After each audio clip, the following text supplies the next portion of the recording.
guys, welcome back to my channel. Thank you guys for being here.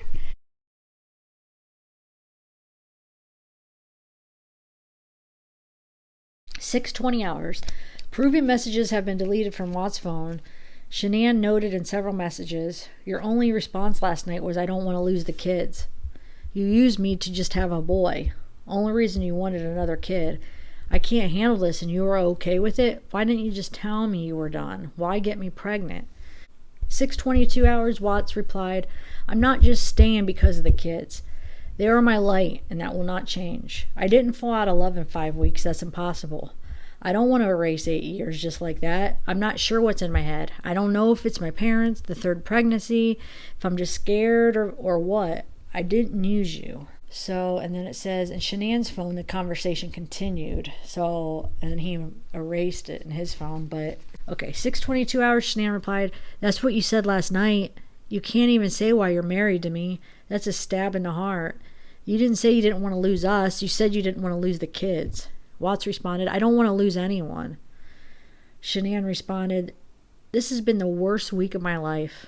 We were supposed to celebrate love and family, but instead hate and whatever you call it. I'm not willing to watch something dangerous happen to one of our kids with your family for you to wake up.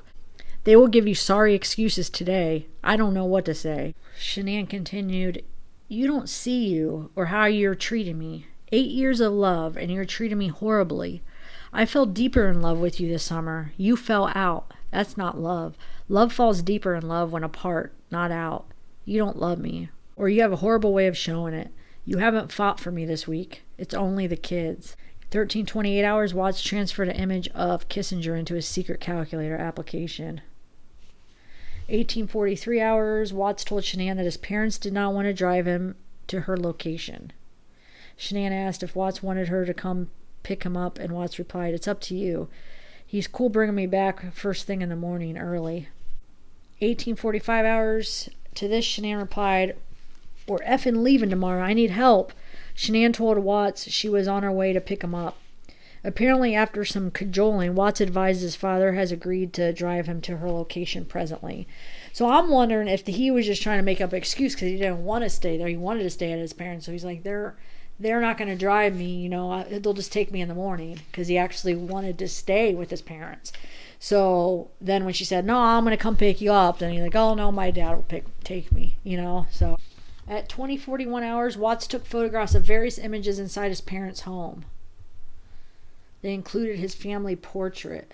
I bet you he's taking those for Nicole. I bet you Nicole wanted those, or he's going to show Nicole like his family, like when he was younger. There's a picture he took when he looks like he's probably like 8 or 10 with his family. Okay, so 21:39. Shanann told Watts, I was trying to get you to effing hug me. Make me feel safe. This is much deeper than lack of conversation. Make me feel like everything's going to be okay. Watts replied, it'll be okay. This will all get fixed. Shanann responded, no, I don't need words, damn it. You just told me you don't want this baby. 21:45. Watts replied to this, I am scared, okay? You wanted the truth and I told you how I felt. Shanann replied, you hold me after that conversation. You hold me. If you want this to effing last, you make me feel safe after that bomb. Don't you get it? Shanann added, how many times do I have to ask you to hold me? You hate me that much? Watts eventually replied, I don't hate you. I will fix this. It'll be better. Shanann noted, you didn't answer me, and added, I'm begging you to hold me and you still can't. Watts replied, I don't know where my head is at. I will fix it though. At 22:16, Shanann wrote, this isn't the only thing. This doesn't get your head all screwed up. Something changed in the last 5 weeks. Something you won't say. Okay, so 22:33, Shanann continued, all of these asking for you to talk to me. You've fallen asleep at 7 or 8. Don't tell me it's me. It's not communication. You're not telling me something.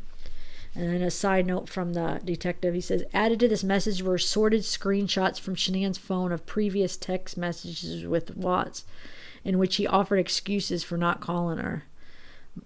most have been featured in this review. None were found in Watt's phone. Okay, August 7th at 5:17, Shanann told Addie Maloney, friend, Chris told me last night he's scared to death about this third baby, and he's happy with just Belle and Celeste, and doesn't want another baby.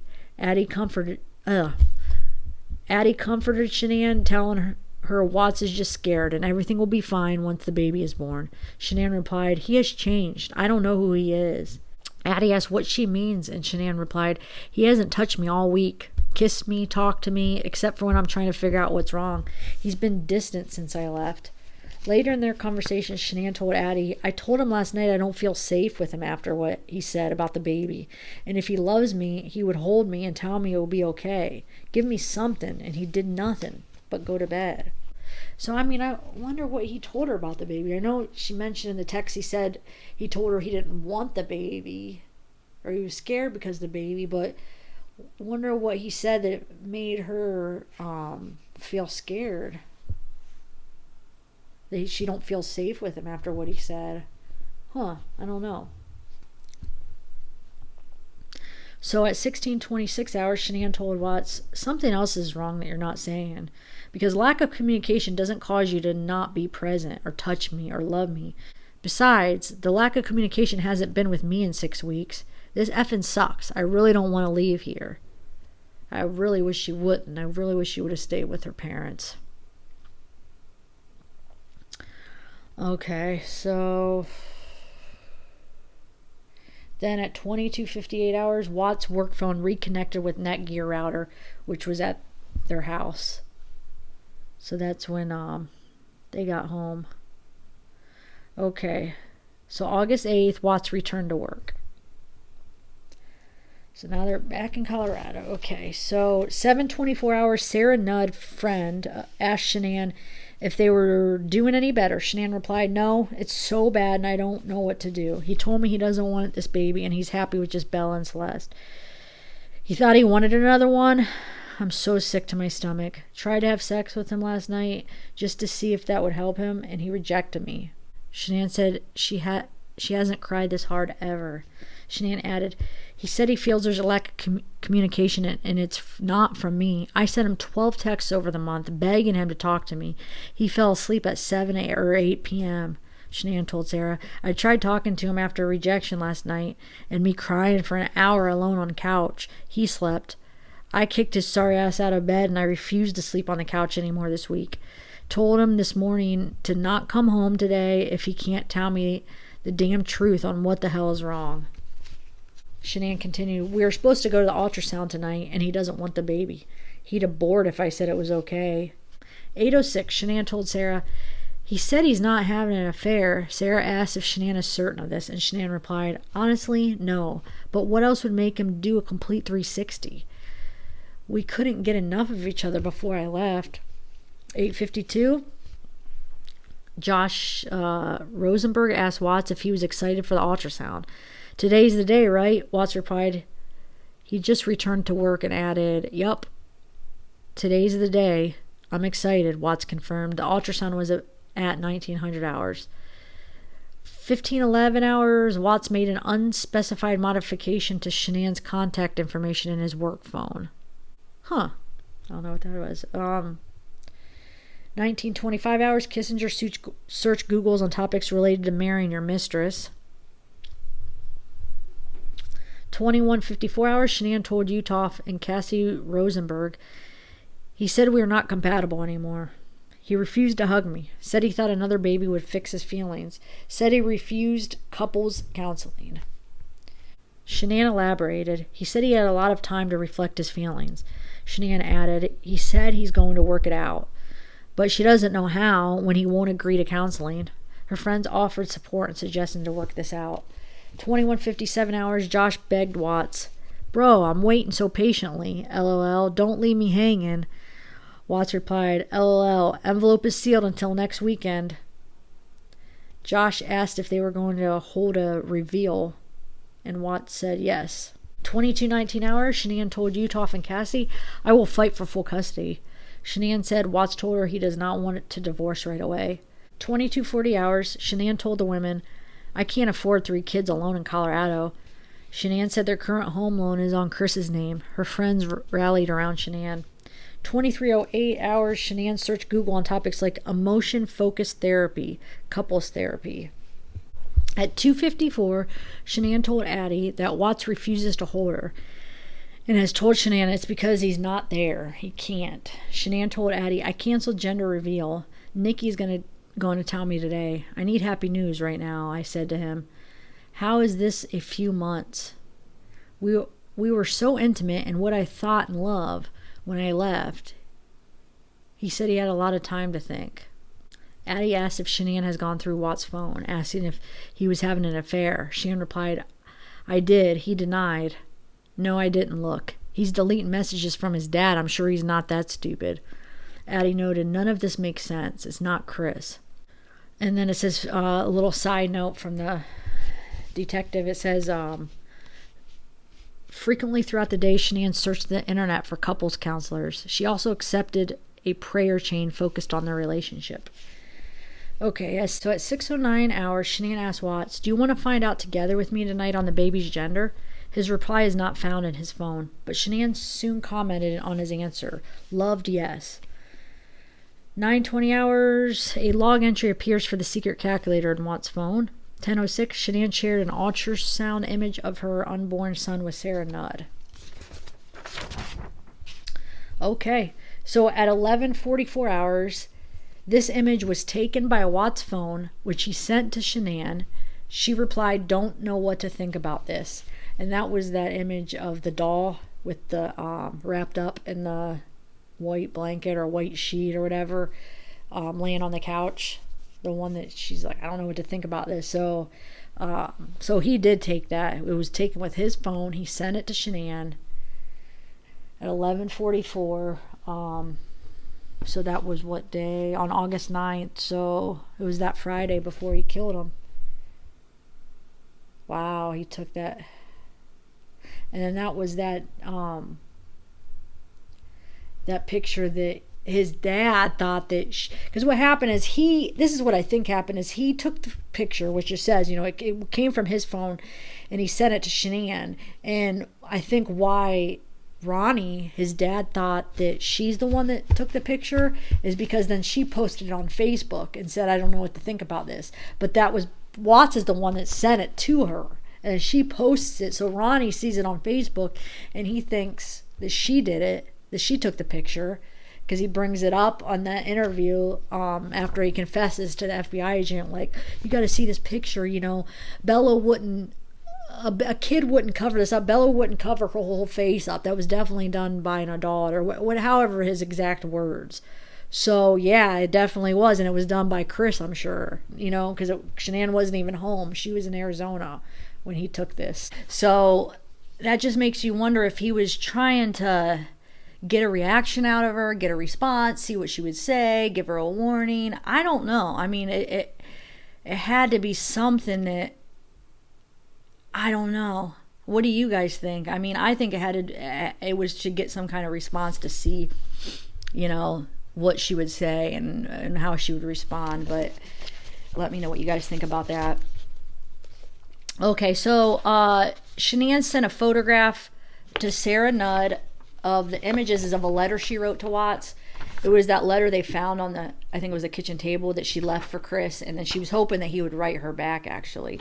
So who knows? It doesn't even look like he probably even read this letter, because she left it before she went to Arizona. So I'm thinking he might not even have read it, but I'm going to try to read it. It's a little bit blurry because it was just like a picture of the letter, but let me try to read it here. My dearest Chris, I don't know where to begin. I am so lost for words. I can't even explain how hard this pain is. The next 5 weeks have been the hardest. I missed everything about you. I missed your morning breath, your touch, your lips, kisses. I missed holding you. I missed smelling you in the sheets. I missed talking to you in person. I missed watching you laugh and play with the kids that I love so much about you. I missed seeing you naked and on top of me, making love to me. Oh my God, I missed having you around when I felt alone and upset. I just flat out missed the hell out of you. We haven't been away from each other that long since 2012. I really don't know how we fell out of I really don't know how we fell out of compatibility, or if that is someone else's words. The only thing that changed this month was everything going on with your family. I can't change what happened, but I can try to work things out with them. But there has to be a mutual respect for everyone. I definitely deserve an apology because of Celeste. I can suck up her going against everything I said to her kids, but our daughter's life. So that was that letter. So I don't know if that was the end of it, or it almost seems like it should continue, but that's the only picture that is in here of the letter. So okay, so Shanann told Sarah that Watts has agreed to go away next weekend, just us. Shanann said a friend has agreed to watch the kids. So remember, this is still at August 9th. So at 13:44 hours, Shanann asked Watts, "Why did you cancel your Facebook account?" He did not respond. 15:07 hours, Shanann asked Watts, "Can you be there Monday to drop Bella off with me to her first day of kindergarten?" Watts replied, "I can make that happen." Wow. So he was supposed to go with her Monday to drop Bella off for her first day at kindergarten. Oh my gosh. That just gives me like chills. Oh, it makes me sick. Okay. At 15:45 hours, Shanann received a confirmation from Amazon that the book titled Hold Me Tight, 7 Conversations for a Lifetime of Love would be delivered on August 10th. And we know that's that book that that they found in the recycling bin. Okay, 19:37 hours, Watts told Troy McCoy that he was taken off tomorrow and added, "I will meet up with you for the fire stick sometime tomorrow if that's cool." McCoy said that was fine. 2017 hours, Shanann told Addie that she was talking with Watts presently, apparently texting simultaneously. Addie asked what the gender of their child is, and Shanann replied, "If I tell you, you can't tell anyone." He wants to announce it Monday. That Monday would be August 13th, that he wants to announce to everybody the gender. Shanann added she is trying to be accommodating. He's talking and kind of being crisp, but he's very distant still. 20:45 hours, Watts logged into Instagram. And so he does have an Instagram account. Okay. Because remember the one of the things he deleted, one of the Google searches was how to delete an Instagram account. So I don't know if he was trying to figure out how to delete his Instagram account. I wasn't sure if he had one, but looks like he does. At 21:07, Watts searched Google for prices of an Audi Q7. At 21:12, Shanann told Utoft and Cassie, Chris wants to move to Brighton. Shanann announced their son will be named Nico Lee Watts. And Shanann cautioned they were not going to tell anyone the name until Monday and to keep this secret.